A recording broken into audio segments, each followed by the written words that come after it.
सच्चिदानंद, सत चेतन और आनंद। सत्य, सत्य जो सत्य हो, चेतन आनंद, सत्य भी हो, चेतन भी हो और आनंद भी हो। ये तीनों गुण जिस भी चर अचर में हो वह सच्चिदानंद है। श्रीमद् भागवत श्री उभय बीच श्री सोहति कैसी मूर्तिवंत तपस्या जैसी, मूर्तिवंत तपस्या जैसी। लक्ष्मी जब तक किसी भी चर और अचर प्राणी के बीच में लक्ष्मी की उपस्थिति प्रत्यक्ष या अप्रत्यक्ष रूप से नहीं होती, तब तक उस प्राणी की जीवात्मा को परमात्मा में परिवर्तित नहीं किया जा सकता। इसी हेतु अपने से बड़ों का, किसी ग्रंथ का नाम लेने से पहले उसके पहले श्री लगाया जाता है। जी ने, सूरदास जी ने, चैतन्य महाप्रभु, अनेकों लोगों ने अपने ग्रंथों में अनुदित किया है, लिखा है, परिभाषित किया है। राम लखन श्री, राम लखन श्री सोहति कैसी, ब्रह्म बीच जीव माया जैसी। इस जीवन में यह प्रयास किया जाता है कि किस तरीके से हम आत्मानुभूति कर सकें, अपनी आत्मा को पहचानने का प्रयास करें। यह तभी हो सकता है जब गुरु की कृपा हो, ज्ञान हो। गुरु कृपा कैसे होगी? संतों, सज्जन, सत्य जो शब्द है वो सज्जन, सदा सच्चिदानंद दाता पुरारी, सदा सच्चिदानंद दाता पुरारी, चिदानंद शंभो मोहापहारी, चिदानंद शंभो मोहापहारी। ऐसा हमको मिलना चाहिए। गुरु कैसा हो? जो हमारी कमियों को हमारे सामने ही बताए। जो व्यक्ति हमारी कमियों को हमारे सामने बताता वही हमारा सच्चा गुरु है। 12 स्कंद है, 335 अध्याय है। इतने विशद ग्रंथ की व्याख्या किया जाए तब हो सकता है कि साल भर में पूरा हो। तो 7 दिन में जो भी उसके बहुत ही महत्वपूर्ण, जैसे जब दही मथी जाती है उसमें जो मक्खन निकलता है, कि उसको मथने के लिए कि कम से कम साल भर 365 दिन में एक भी दिन गैप ना हो, रोज 3 घंटे हो, तभी श्रीमद् भागवत को मथा जा सकता है। अन्यथा 3 मक्खन निकाल करके ही दिया जा सकता है, उसके अंदर डूबा नहीं जा सकता। तो श्रीमद् भागवत श्री मद, जैसा कि चित्त, रूप, गंध, तेज, ये सारे जो अवयव हैं, तब तक हम अपने से ईस्वी में लिखा गया, कलयुग में लिखा गया, वाल्मीकि ने संस्कृत में लिखा था, महर्षि व्यास, गुरु क्या क्या रूप है गुरु के? ब्रह्मा है। ब्रह्मा का क्या कार्य है? रचना करना। यानी जो हमारे जीवन में क्रिएटिविटी, रचना, हमारे नीरस जीवन को शर्म को स्पर्श भी ना करने दे, अनुभूत भी ना हो। शंकर जी का क्या कार्य है? जब हम बुराइयों से लबरेज हो जाएं, भर जाएं, तब जैसे तामसी नृत्य कला, जब हम कोई कार्य करते हैं और हमारे जीवन में कोई त्रुटि हो जाती है, तो अगर हमारा दिल सच्चा है तो हम बहुत आर्त मानते होता दीनहीन करुण बेसब्री बेकरारी आती है। भागवत भगवान को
के पश्चिम तरफ उदास बैठे हुए थे।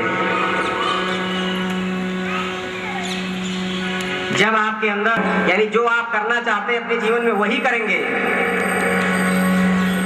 माया बस रास्ता भटक गए हो वो अलग बात है, लेकिन आना आपको वही है। आप है वह व्यक्ति अपने उस स्वाभाविक गुण से परे नहीं जा सकता और उसके गुण कभी न कभी दिखाई ही देंगे। जी महर्षि पराशर के इसी कारण व्यास जी को महर्षि कृष्ण द्वैपायन वेद व्यास कहा जाता है। महर्षि किस लिए? महर्षि पराशर के पुत्र थे। कृष्ण किस लिए? वो बहुत ही काले थे, द्वीप में पैदा हुए। द्वीप का मतलब चारों तरफ से पानी हो, जो बीच में थोड़ी सी भूमि हो। तो सत्यवती ने व्यास जी को सरस्वती नदी के पुलिन पर जन्म दिया। द्वैपायन इसलिए द्वीप पर पैदा हुए। वेद व्यास, वेदों की रचना उन्होंने की। व्यास जो वक्ता अपनी मन, बुद्धि, ज्ञान, विचार से अपनी वाणी को श्रोताओं तक अच्छी तरीके से प्रस्तुत कर ले, वही व्यास है। महर्षि कृष्ण द्वैपायन वेद व्यास। महर्षि हो गई पराशर के लड़के, कृष्ण हो गए काले थे, द्वैपायन हो गए दूध पे पैदा हुए।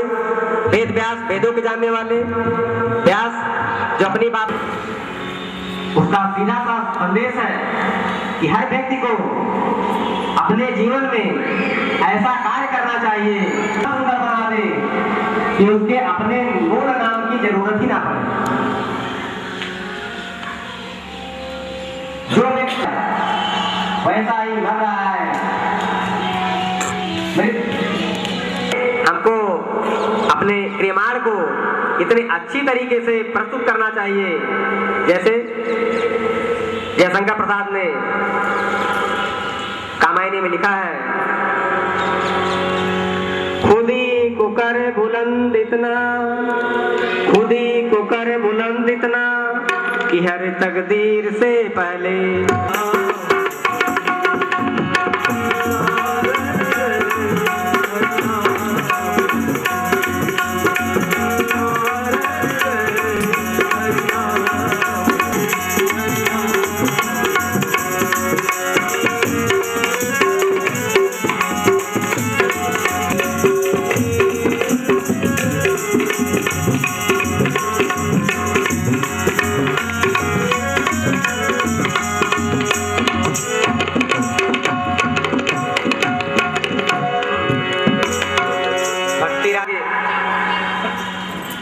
कमी आ जाएगी। यानी ज्ञान के द्वारा, वैराग्य के द्वारा ही जब मुक्त के साधन दिखाई देना बंद हो जाएंगे। तो भक्ति रानी उस समय उनके दोनों पुत्र ज्ञान और वैराग्य वृद्ध होने का मतलब है कि सारे प्रयास करके नहीं रहेगी तब तक उस ज्ञान के द्वारा, उस बुद्धि के द्वारा सभी केवल काग की चतुरता के द्वारा अपनी सिद्धियों को प्राप्त करने की कोशिश करते हैं। जब भक्ति रानी का प्रस्फुटन होता है तभी कीरत भनित भूत की तरह हम अपने व्यक्तित्व को विशाल बनाने का प्रयास करते हैं और यह सोचते हैं कि यह कीरत, क्या भनित, क्या हमारा यश, क्या हमारी विद्वता, या हमारी संपत्ति तभी सार्थक है जब सुरसरी गंगा की तरह लोगों के कल्याण के लिए काम में आए। भक्ति रानी नारद जी से जब भक्ति रानी नारद जी को दक्ष का साप मिला हुआ है, ब्रह्मा जी ने साप दिया था, दक्ष ने भी साप दिया था कि आप कभी भी एक समय पर रुक नहीं सकोगे और आपका काम है भक्ति रानी की सहायता करना।